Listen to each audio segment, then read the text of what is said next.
జగన్మోహన్ రెడ్డి గారు ముఖ్యమంత్రిగా ఉన్నప్పుడు సినిమా వాళ్ళని ఇళ్ళకు పిలిచి భోజనం పెట్టి సెలవులు కప్పి అంటే ఇవన్నీ ఎందుకు చెప్పాల్సి వస్తుందంటే మంచిగా గౌరవించి కూడా పాపం అవమానించారు అనే విమర్శలు ఎదుర్కోవాల్సి వచ్చింది ఆయన. కొందరు ఏమాత్రం కృతజ్ఞత లేని వ్యక్తుల దగ్గర నుంచి, ఏ విషయంలోనూ కమిట్మెంట్ లేని వ్యక్తుల దగ్గర నుంచి, ప్రతిదీ కూడా దరిద్రమైన రాజకీయాలకు వాడుకునే వ్యక్తుల దగ్గర నుంచి పాపం మళ్ళీ జగన్ తిట్టించుకోవాల్సి వచ్చింది. సినిమా వాళ్ళని మంచిగా గౌరవించినా కూడా. సో గౌరవించి పిలిచి జగన్ గారు ఏం చెప్పారు, అయ్యా మీరు సినిమా టికెట్ రేట్లు కనుక పెంచుకుంటే మీ పరిశ్రమకి ఇబ్బందులు వస్తాయి, అందుకని సినిమా టికెట్లు అందుబాటులో ఉంచండి, సో దట్ ప్రేక్షకులు థియేటర్లకు వస్తారు, మీ సినిమా 10 కాలాల పాటు చల్లగా ఉంటుంది, నా మాటినండి అని చెప్పి చిలక్క చెప్పినట్లు చెప్పారు.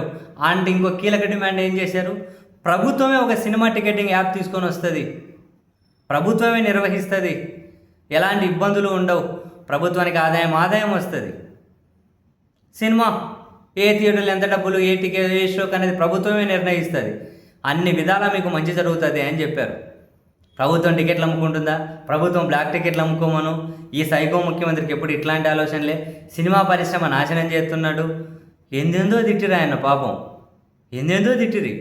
సీన్ కట్ చేస్తే ఇప్పుడు సినిమా వాళ్ళు ఏమంటున్నారు, అయ్యా మీరు టికెట్ రేట్లు పెంచుకొని జీవోలు ఇచ్చినా మేము పెంచుకోమంటున్నారు, థియేటర్లు మూతపడిపోతున్నాయి అంటున్నారు, జనాలు థియేటర్లకు రావట్లేదని మొత్తుకుంటున్నారు. అంతేనా?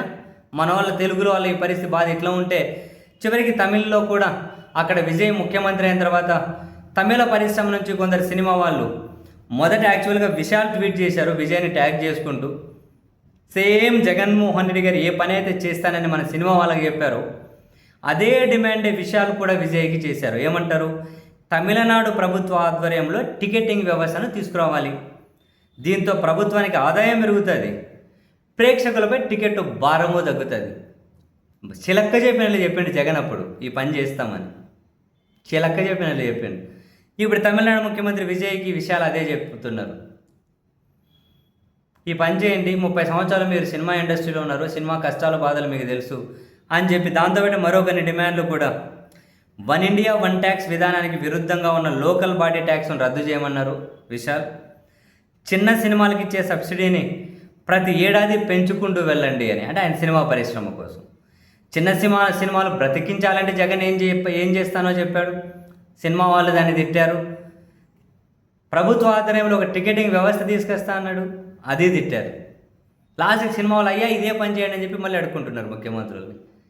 ఎవరైనా మాస్టరు మంచి చేస్తామంటే అసలు మంచి బూతయ్యా. ఇప్పుడు మీరు ఒక సినిమా వాళ్ళు కాదు, రాజకీయాలని కాదు, మీరు నేను పక్కన వాళ్ళని చూసినా కూడా ఒక మంచి బూతయ్యా. మంచి చేతగాని ధర్మన్నా అవుతుంది, మంచి బూతన్నా అవుతుంది. పనికిమాలిన మాటలే చెల్లుబాటు అవుతాయి ఎప్పుడైనా కానీ. సమాజం నాశనం అయిపోయింది.